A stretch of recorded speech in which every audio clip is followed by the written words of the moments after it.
Bismillahirrahmanirrahim. Assalamualaikum warahmatullahi wabarakatuh. Waalaikumsalam. Alhamdulillahilladzi anzala sakinata fi qulubil mu'minin liyazdadu imanan ma'a imanihim. Wassalatu wassalamu ala habibikal mustafa wa ala alihi wa sahbihi ahli sidqi wal wafa. Allahumma salli ala sayyidina Muhammadin nabiyir rahmah wa syafi'il ummah muballighin nubuwah wa risalah wa ja'alna wa ashaba ruqyah wa hadhil ummah marzuqina bisihah was salamah was sa'adah war rabita fid dini wad dunya wal akhirah wa ala alihi wa sahbihi barik wa sallim. Rabbi shrah li sadri wa yassir amri wahlul 'uqdatam min lisani yafqahu qawli. Rabbana abriq alaina sabran wa tawaffana muslimin amma ba'd. Alhamdulillah yang kita muliakan founder Yayasan Keluarga Besar Ruqyah Aswaja Kiai Ahmad Imron Rasidi yang kita cintai bersama, yang meskipun saat ini beliau tidak bisa menghadiri acara kita karena saking lelahnya. Mudah-mudahan beliau di tempat penginapan beliau di hotel beliau diberikan kesembuhan dan kesehatan, dipanjangkan umurnya hingga bisa mendidik, membimbing kita semuanya. Amin ya rabbal alamin. Yang kita hormati juga bersama kawan-kawan dari pengurus pusat, pengurus besar PB Ruqyah Aswaja KBRA, ada Ustadz Zauhari, ada Ustadz Mas Fuadi, Ustadz Asep, dan Ustadz Parok yang sedang mungkin berbulan madu malam hari ini. Kawan-kawan dari pengurus PC Amuntai yang luar biasa. Dari data kami, mungkin Amuntai ini termasuk praktisi yang lumayan banyak dari Kalsel. Dan wajar saja Kiai menunjuk Amuntai sebagai markas PW juga. Kita berbicara sejarah dulu kenapa Kiai ke Kalimantan. Kiai itu pernah kenal sama Ustadz Ali Bustami Al-Qoribani, pengasuh pondok pesantren Anwarul Hasaniyah, yang beliau juga adalah mempunyai berbagai banyak majelis sholawatan. Beliau terkenal alumni Dalwa. Beliau kenal dekat dengan Kiai Imron di Jawa. Dulu pertama kali ke Kalimantan Kiai bersama Ustadz Ali Bustami langsung ke Tabalong tahun 2016. Itu belum ada pelatihan. 2016 belum ada pelatihan. Beliau kunjungan di sana ke Islamic Center juga. Dan baru 2017 bulan September baru diadakan pelatihan pertama di Kalimantan, tepatnya di Pir Bongkang. Nah, di situ Ustadz Ali Bustami sebagai penasehat, dan kamilah angkatan pertama di sana. Ada Ustadz Mansur, ketua PC Tabalong, ada Ustadz Alamsah, ketua PC Tapin yang sekarang digantikan Ustadz Abdul Hadi, kemudian ada Ustadz Dedi Rusadi yang jadi ketua 2 PW Kalsel, kemudian ada Ustadz Zaki Mubarak, ada Ustadz Zabar, Ustadz Judin Almarhum. Banyak kawan-kawan kita dari PC Tabalong di sana. Setelah kami alumni dari Firbungkang angkatan pertama, kemudian kami mempunyai visi dan misi untuk menyebarkan dakwah KBRA ini. Alhamdulillah sekarang KBRA sekalsel itu mencapai angka 1.700, belum termasuk yang baru-baru ini Kiai pelatihan di Banjarbaru, pelatihan di Banjarbaru, di Pelehari, di Kota Baru. Itu belum masuk lagi. Berapa? 400-an. Nah, ditambah itu lagi. Berarti jumlahnya mencapai angka di atas 2000, 2100 lah. Dan ini kita harapkan bertambah terus praktis ini. Mudah-mudahan. Kemudian pelatihan demi pelatihan kami adakan di Amuntai, di Masjid Shiratal Mustaqim, kemudian di Markas PW, kemudian di Tabalong, di Uya, di Barabai, di Kandangan, di Rantau, di Banjarbaru, di Pondok Yasin, di berbagai macam tempat kita adakan. Menyebarlah KBRA ini sampai sekarang. Dan jangan sampai kita KBRA ini mudah dibelah-belah, mudah dipecah-pecah karena ada unsur politik segala macam. KBRA itu bukan suatu organisasi, tapi keluarga besar Ruqyah Aswaja. Di dalam KBRA ini kita semuanya dari berbagai macam lapisan. Ada yang dari petani, ada pedagang, ada guru, ada anggota dewan, ada polisi, ada tentara, ada dosen, ada perawat, kesehatan, semuanya kumpul di KBRA ini. Luar biasa ruang lingkup KBRA ini. Dan kita saling melengkapi satu sama lain. Inilah mudah-mudahan kita ini selalu bisa menyebarkan dakwah KBRA ini. Alhamdulillah kita KBRA ini diterima oleh masyarakat karena kita ini menyebarkan dakwah itu secara santun dengan berkat Al-Quran, ya kan. Mudah-mudahan kita selalu diberikan kekuatan, kesehatan dan umur panjang. Nah, selagi kiai kita datang di tempat kita, maka gunakan waktu kita yang beberapa hari ini sebaik mungkin. Jadi tinggalkanlah dulu pekerjaan yang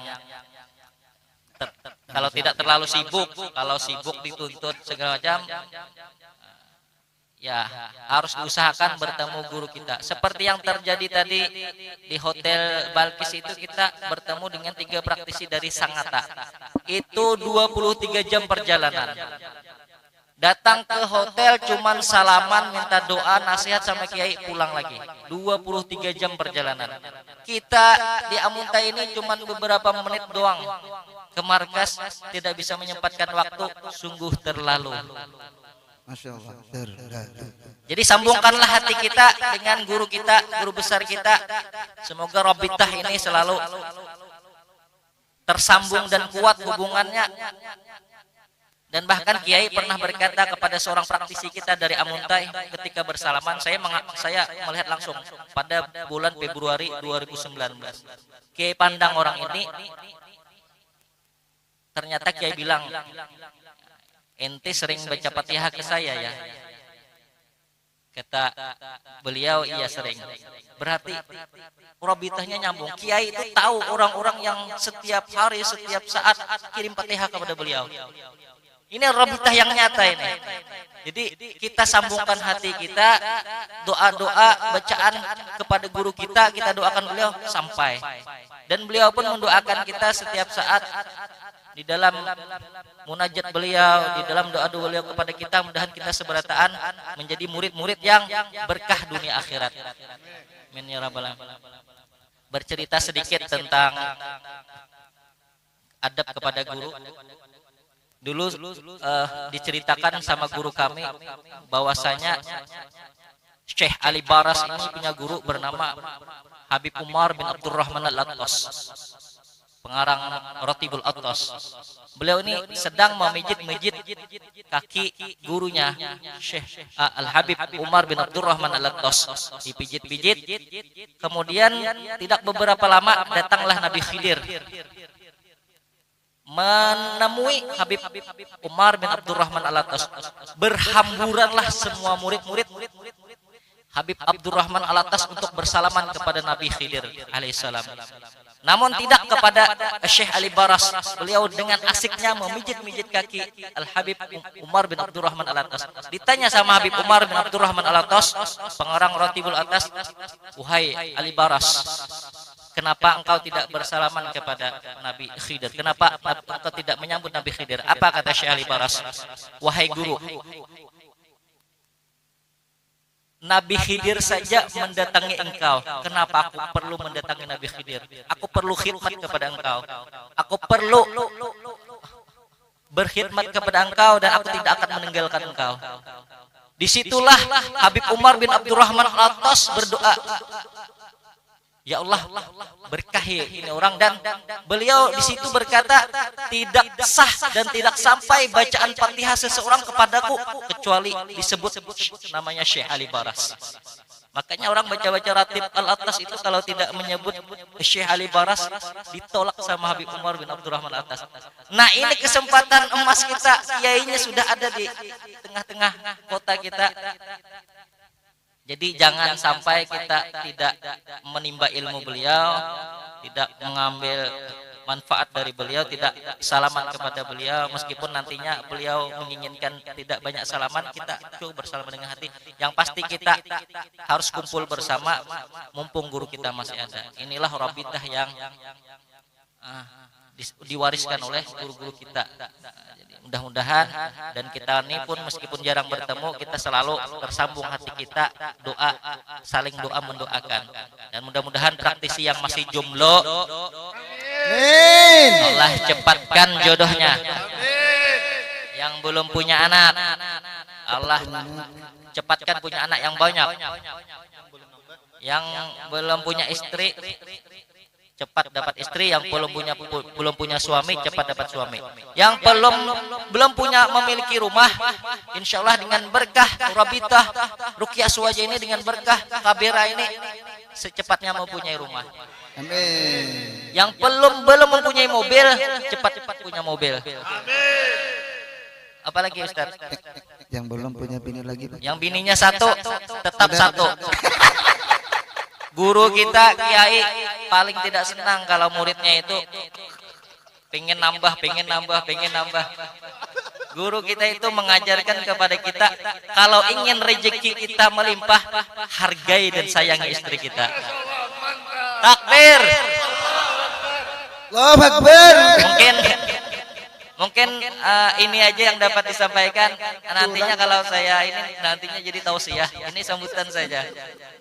Intinya mudah-mudahan kabul semua hajat kita. Urusan bini dua curang, Ben. Ana nggak berani kalau nggak ada senior atau guru kita nggak mencontohkan itu.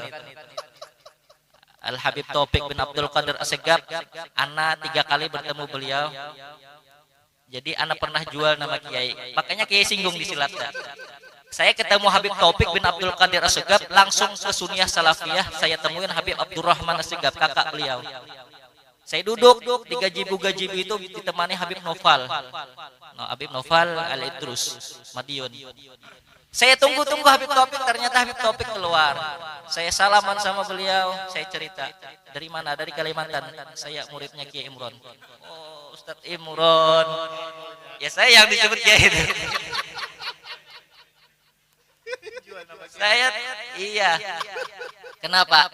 Karena Kiai ini kan termasuk orang dekat sama Habib. Jadi anak ini orang nggak dekat sama Habib, jadi mendekat kepada orang yang dekat. Nah, inilah wasilah. Ya ayyuhalladzina amanu taqullaha wabtagu ilaihil wasilah. Dekatkan diri kita dengan perantaraan. Jadi kalau mau dekat sama orang yang mau dekat sama seseorang, dekati orang yang dekat dengan seseorang.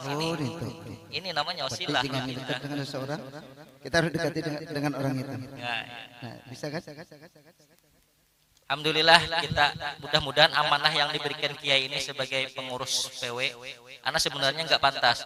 Dulu waktu Kiai nunjuk jadi ketua PW 2019 bulan Februari di markas PW. Iya, Ana nggak cocok, Ana nggak pantas. Banyak yang pantas lagi, yang lebih tua. Enggak, karena Ustadz Jabar mengundurkan diri, jadinya maka kita yang naik.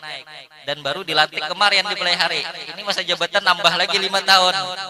Sebenarnya pengen stop dulu jadi PW, pengen biasa jadi anggota aja kan enak. Yang penting ya penasehat aja lah mungkin. Abadan. Tapi kata mereka, Ustadz ini ketua PW ini lanjutkan.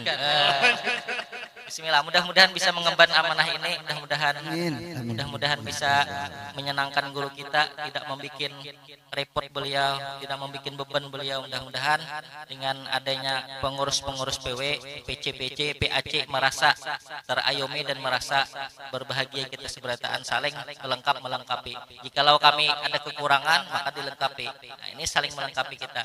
Mudah-mudahan kebersamaan kita ini bukan hanya di dunia saja, namun kebersamaan kita ini keluarga besar Ruqyah Aswaja dunia sampai akhirat. Ini yang diharapkan. Mudah-mudahan guru kita sehat selalu. Amin. Ini saja yang disampaikan ya. Jangan terlalu panjang. Masih ada sesi berikutnya itu sesi makan-makan. Jadi jangan kemana-mana. Masih ada yang disampaikan. Ini saja yang dapat disampaikan. Salah hilaf mohon maaf. Nanti kita lanjut lagi besok bersama Kiai langsung. Mudah-mudahan kegiatan kita ini diridhoi oleh Allah Subhanahu wa taala, dirahmati oleh Allah dan mendapatkan berkah dunia dan akhirat. Amin ya rabbal alamin. Akhir kalam, wabillahi taufik wal hidayah. Wassalamualaikum warahmatullahi wabarakatuh.